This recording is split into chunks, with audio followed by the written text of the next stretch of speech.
Hello everyone and welcome to another episode of Guyanese Talent Tuesdays with me, Angelina Cotton. These episodes are all about me having conversations with Guyanese who are in Guyana or in the diaspora, who are inspirational, doing exceptional work, or simply blazing their own trail. And we hope that you would be inspired by them.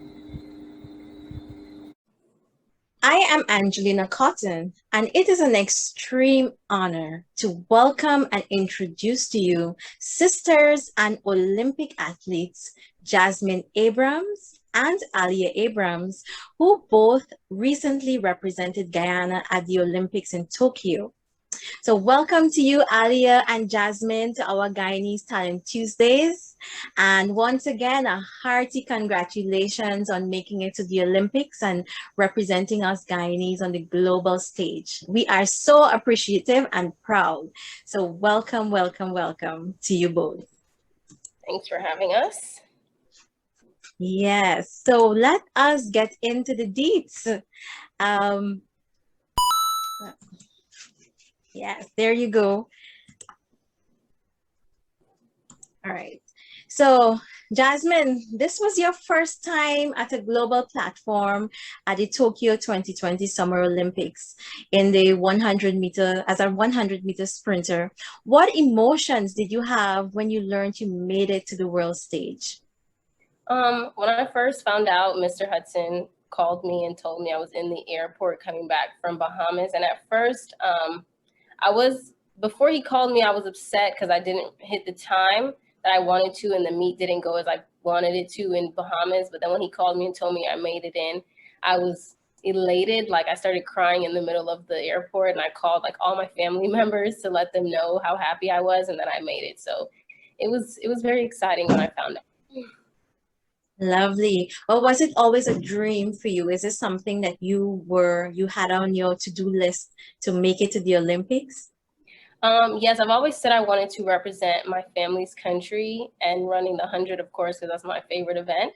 And for it to come true was just everything. I feel like it was the icing on the cake or the cherry on top. But yeah, it was very exciting. It's always been a dream, and I'm just happy that I can accomplish it. Absolutely. I'm happy for you. And Aliyah, you're a two-time track Olympian, and you represented Guyana back in the 2016 Summer Olympics, and now they recently concluded Tokyo 2020 Olympics in the women's 400-meter category. What does this mean to you to have made it twice to the Olympics at just 24 years old, and also to have your sister join you? Well, of course, making it there in itself is a big accomplishment for me. And of course, to do it twice, having Jasmine there, it was a lot better experience for me. We were able to do everything together for the most part, and just having that extra bit of support all the way, thousands of miles away from home. So, that was very, very much nice. Yes, I would imagine. So, but before 2016, was this something also you were aiming to do? Did you tell yourself one day I am going to be at that Olympics? How did that go down? Yeah, so I've always wanted to go to the Olympics. Of course in 2016, really it all happened so fast because I was my first year at the University of South Carolina. My first time running collegiately, my first time doing a lot of things. And so everything just happened really fast, happened back to back to back. And next thing you know, I was in the 2016 Olympics representing Guyana.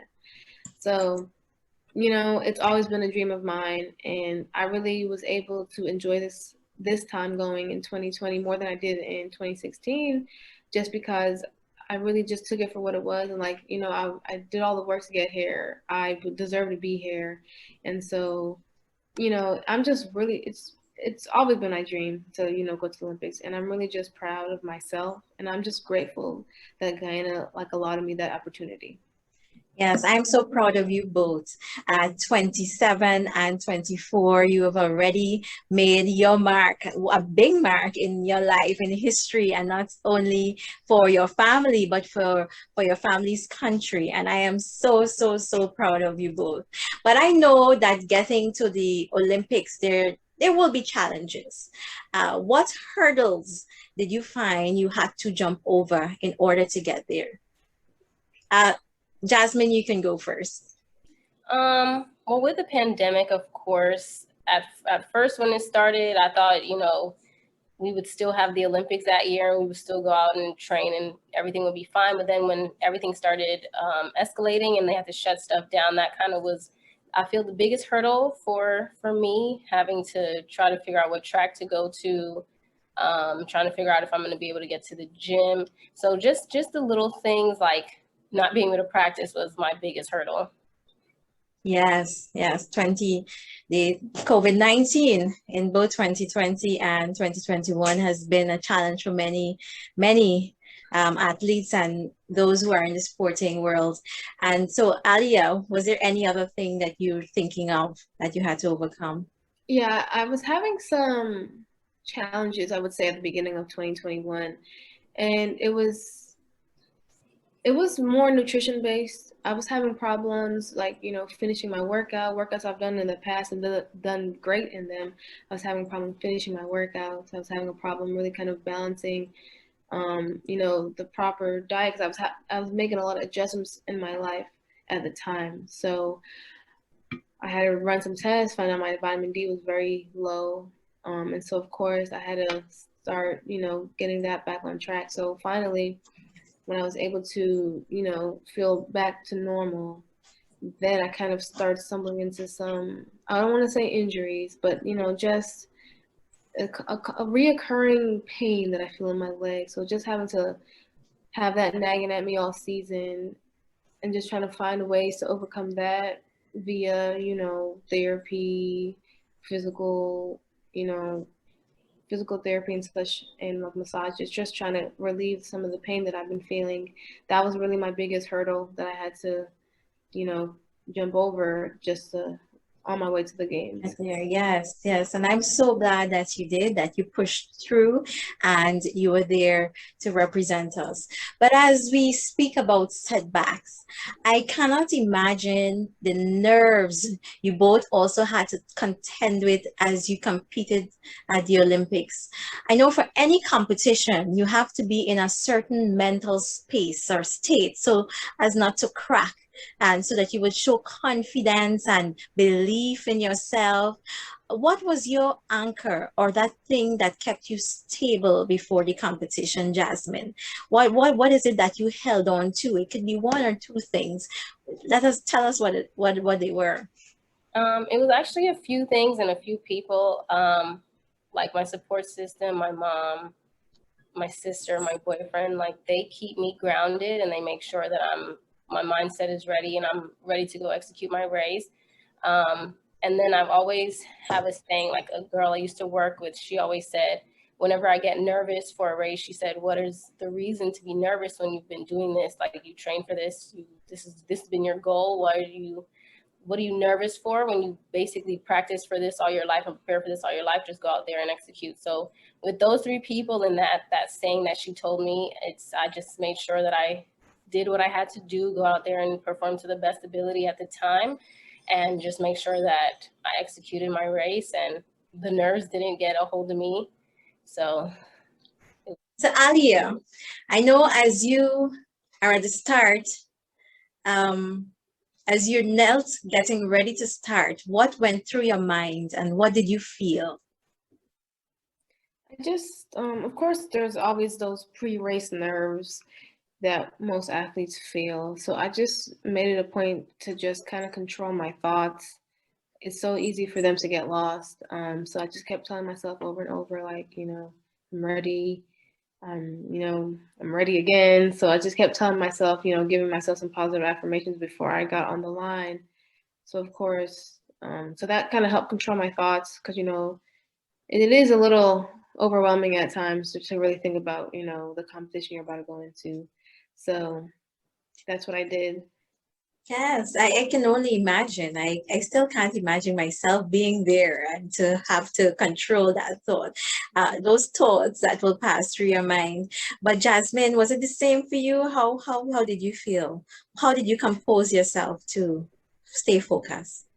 I'm not gonna lie. Usually before like a big race of mine, I kind of get nervous. But like I said, I have my support system behind me, keeping me calm and grounded. Before, like on the bus on the way there, my coach was there next to me, which is also my dad. If people don't know, but he was there keeping me calm. I wanted to cry, but the thing with me is like, if I cry before the race, then it'll bring out my aggression. And surprisingly, I didn't cry, thankfully. But once I got to the track and I started doing my warm up and everything, like my sister said, you just gotta remember to stay in the moment or be in the moment, and just remember to talk positive affirmations onto yourself and just get ready for that moment. Beautiful. And that you did. And many can only dream, Aliyah and Jasmine, of being at the Olympics.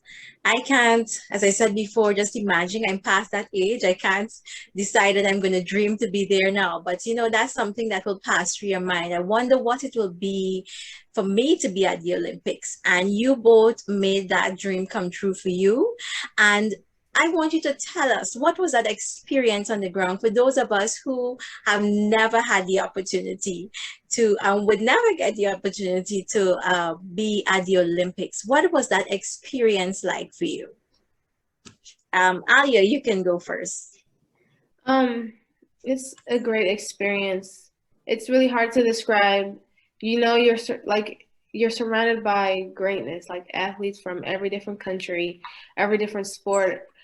People there are just great. You already know they're great, just the fact that they made it there. So, everybody's for the most part friendly, and the atmosphere is very welcoming. But in Tokyo, just to be specific, Tokyo itself is such a beautiful place, and so I really just want everybody to know, like, from me, that like, it's hard to describe, but it's just an environment that it's magical, I would say. That's the perfect way to describe it. That's the perfect word. I would imagine. I would imagine. Just to think, just to me, just being in that environment, just to taking everything. I know I came here to do something, but this is so much. I guess overwhelming might be another word that you might use. What about you, Jasmine? Anything that stood out to you, any experience that you remembered? What was it like? It was a great experience. Like my sister mentioned, seeing all those great athletes around, it just makes you feel like, since they're there and they're great, it's like you're on the same stage as them. So it's like, it makes you get more confidence in a sense, and it makes you want to just go out and compete and be like them and compete as hard as they do and just do what you have to do. But like she said, it was magical. The people there are very welcoming, very kind, very nice, respectful. My favorite part would probably be the cafeteria, seeing all the athletes that, like I said, big athletes from other sports just sitting around eating in the same cafeteria as you and experiencing the same thing as you. It was very special.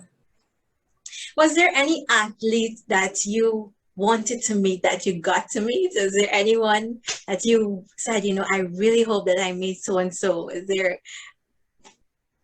Aliyah? I mean, I've seen a lot of different athletes, and I didn't personally go up to anyone just because you got to be safe. It's COVID still, but I did see some of my favorite athletes, and I just thought to myself like, oh, there's that so and so. So I was able to experience it through that. Yes. Anyone, Jasmine? There was a few that like. I'm not gonna lie, before making it to the Olympics, I never thought I would meet them. I know I would compete against them, but I've always, like, a few years ago, I met Shelly. She's always been my favorite 100 runner. So seeing her there was special for me. I saw Allison Felix as well. She's an amazing woman as well. So just seeing them and everybody else that's on that level was very nice. I would imagine another dream come true.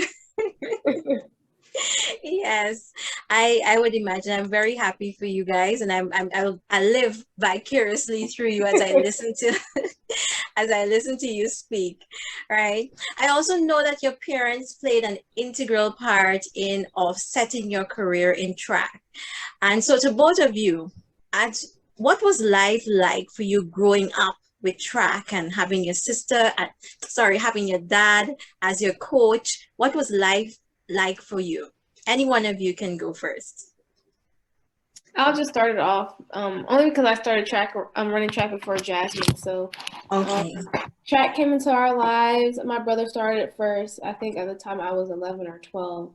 And so just being a part of a team, like it was my first time, and everybody was competitive back then because we're young, you're just doing it for fun and you just like to compete with the people next to you. So, my parents were always very supportive. They were there from the beginning. And they pushed us to, keep it up, keep going. So of course, over the summer, there's summer track, and that's really when everybody's main focus is kind of just track. But the good thing about, I would say, the support that my parents had, you had one side that's like, just do it because you love it and, just have fun with it. And then you had another side that's like, okay, you got to be serious. You want to hit this time. So at the end of the day, you did get that good balance. Balance, yeah. I'm sure you can imagine which one is which one is which. My mom was obviously like, have fun with it. It is what it is. My dad was a little more structural with it. But it's always great to have, parents that are interested in your goals or help you even, achieve your dreams. So, track really, in a way, also brings the family closer together. So, track played a very integral part of our lives. And of course, the support from my parents you can't buy it. Absolutely. You're very right with that. Jasmine, what about you? What was your experience like? Did you feel the same way? I do. Like she mentioned, I did start later than her and my brother. I was the video girl, and I honestly had no intentions of starting track. But then my parents, or my dad specifically, was like, oh, get on the track and run because I know the talent you have. And I never really realized my own talent at the time. I just ran for the fun of it. And of course, like my sister said, my mom was always the support system. But after a few years, because I've taken time off and came back, taking time off and, quit and everything. But after 2016, I was came back training with my dad, and it was a little stricter under him training me because, of course, he has expectations for me and he wants to see me reach my full potential. So training with him was probably a different experience than it would for anybody else. They say it's kind of difficult when you have a family member as your coach or your dad as your coach.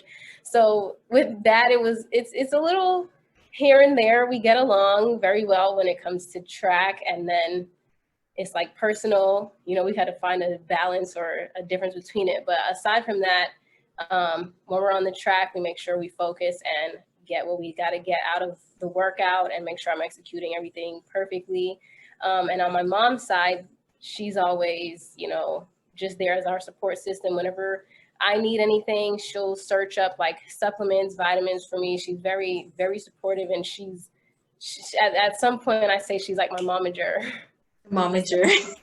Yes. Yeah, so you guys have managed to have that balance with both parents being on board, and that is absolutely beautiful to know that both parents were there just pushing you through. And as you said, with their personalities, of course, as your dad as a coach, I would want to imagine that sometimes things would have been tense, and just having dad there, like how do you separate dad from coach? How did you manage that?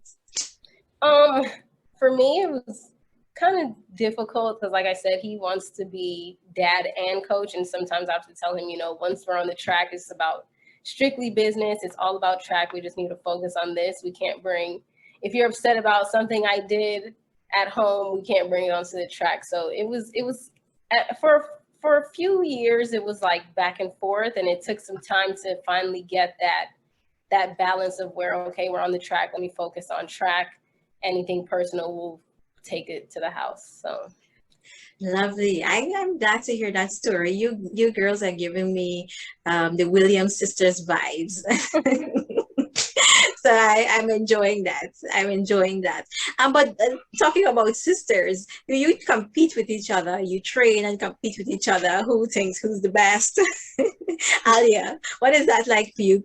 Do you compete with your sister, or you just say, you do your thing, I do my thing?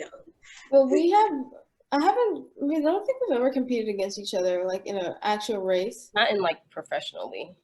Oh, High school, yeah, probably. Oh. It was a long time ago. It's been a while. It's been a long time. So probably like what? Over like, I don't know, 8 years ago. I don't know. It's been a very long time since we had to compete against each other. She has her race, I have mine. We don't really kind of intertwine that. However, we would always leave room though for us to be on the same relay. So if that ever, anybody out there wants to join a 4x1, you both will be there. Don't add the other one. throw that in there. Yeah, but was there anything that you had to give up in order to follow track?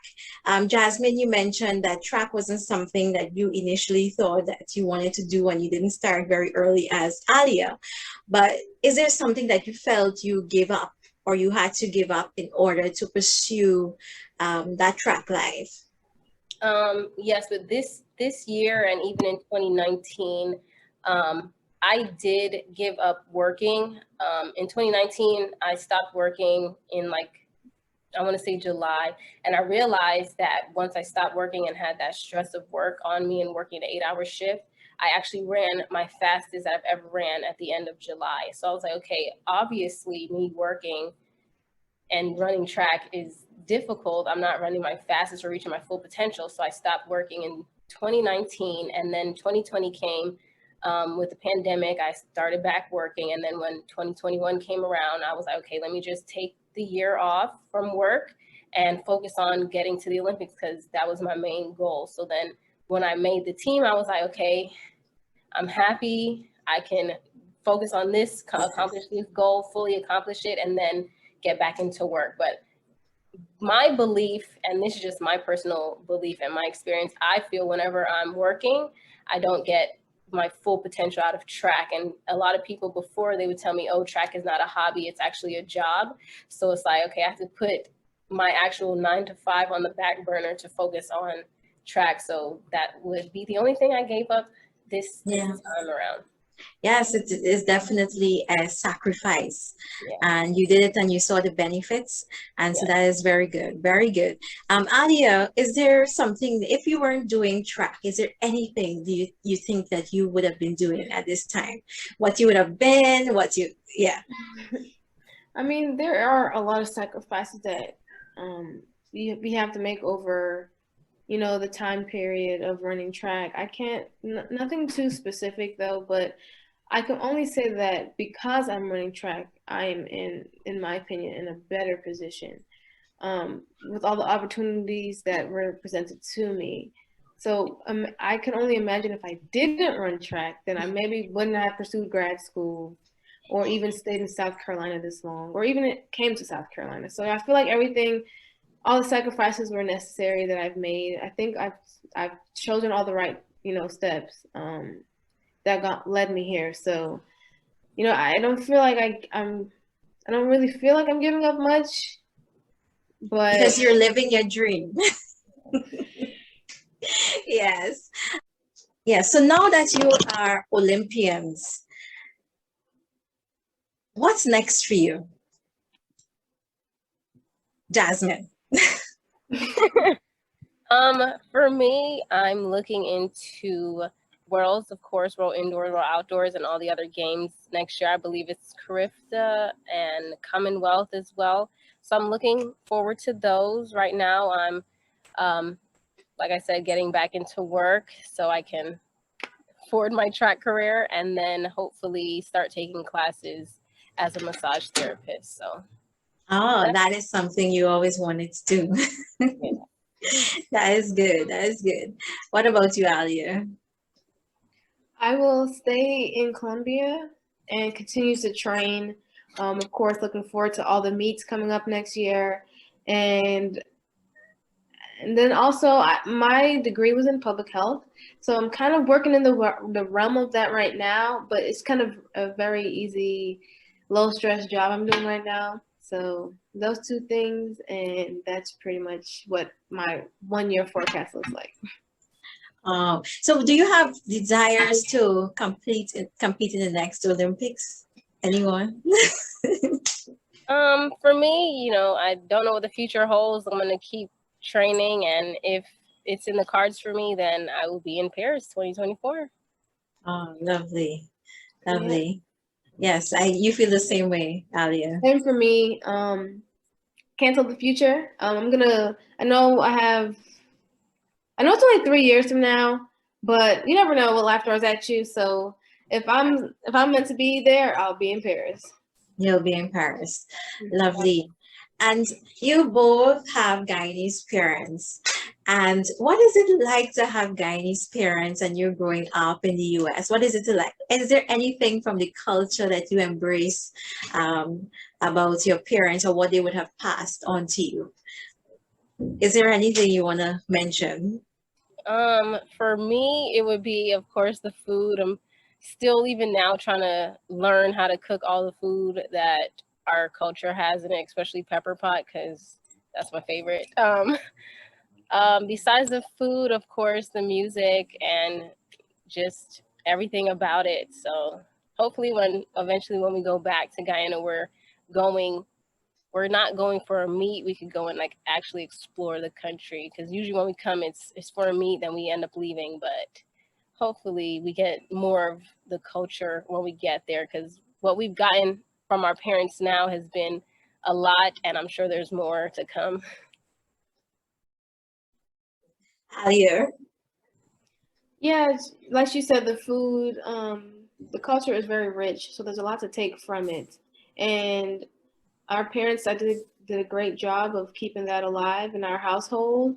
And so, of course, like you said, next time we go to Guyana, I do hope to kind of just experience that from not from like I have to compete in a day or two point of view, but just being able to really openly enjoy the country as it is. Yeah, so do you hear your parents speaking Creolese? Do you try? Do you understand it? I understand it when they do, like when it comes out. I always tell them, like, usually with my mom, it usually comes out when She's upset. Yeah, when she's upset, you kind of hear it more, and I'm like, oh, mommy, the Guyanese is coming out. And then my dad, it kind of just naturally flows for him. So Yes. He doesn't have has a time with it. yeah. But what did it mean for you to have represented Guyana, the country of your parents' birth, on the international stage? What did that mean for you when you realized that, I am going to represent Guyana? For me, it really meant a lot. Like right before my race, they were doing, and I recall this like it was yesterday, right? They were doing the men's 400. They were calling the heats out. And it's not just my parents, of course, it's also my grandparents, because I called my grandfather before my race, and I literally, and I said I didn't cry, but then I remembered I actually kind of teared up talking to him, because I just really wanted to do this for him. And like I said, all of my family members that have supported me, especially my grandparents and my parents, because it's like I know what they've gone through and the struggles and the fights that they've sacrificed for us to be where we were. So just to turn around and be able to represent the country and show them like this is not just for us, but this is for you. It was very overwhelming, but it was a very special, beautiful moment for me. Oh, that's beautiful indeed. Very, very good aspiration. Aliyah? Yes, and so I love being able to run for Guyana. And just knowing that, most of our family's from there. So just really having that country pride and being able to still represent and let them let our family see like there's a different side. You can do so many different things as it pertains to Guyana. I think that's good to keep that alive. And also I'm very grateful for the country itself for accepting, we weren't born there, but for accepting us as we are to allow us to represent them. So I really am grateful for that. Yes, and we're grateful for you. You don't have to be in the country itself to put your country on the world stage. You don't have to be in the country itself in order to celebrate and to embrace the culture that you have. And so I am very happy to know that you both are doing that and your parents are continuing in that tradition as you continue to hone your lifestyle and in track and so forth. And many young persons, are dreaming now. They're dreaming of what they can become, what they will be one day. You guys are a role model. And what will you say to those young persons, whether they're dreaming to become a track star or go to the Olympics in any sport? What would you say to them to encourage them at this point in time in their lives that they make that decision? Do you want to take it? Yeah, I'll go first. Yeah.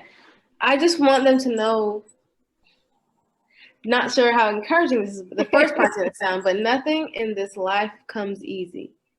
If you're not willing to put in the work, if you're not willing to make a few sacrifices here and there, if you're not really willing to hone in and get the job done,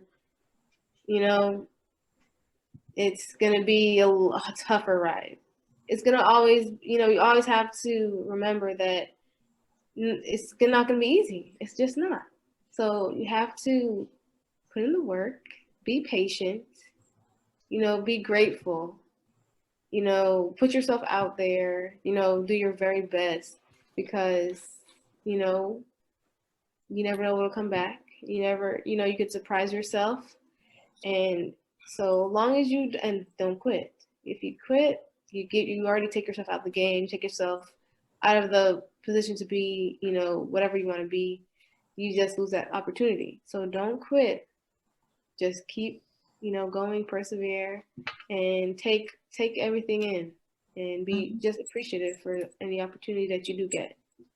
Yes, thank you. And once you put your mind to it, just follow through.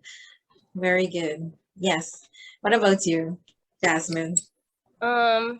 I would say to the younger generation or the younger kids looking up to us to just always believe in yourself. There's going to be people out here, family, friends, just random people that will come and try to tell you, you shouldn't be doing this, or it's not going to work out, or they're going to try to put you down and belittle you or try to take you out of focusing on your goal. But you just have to believe in yourself, pray, and just keep pushing forward because like my sister said, work hard. It's not gonna be easy, but as long as you have a support system and you believe in yourself and you pray, it's gonna be a lot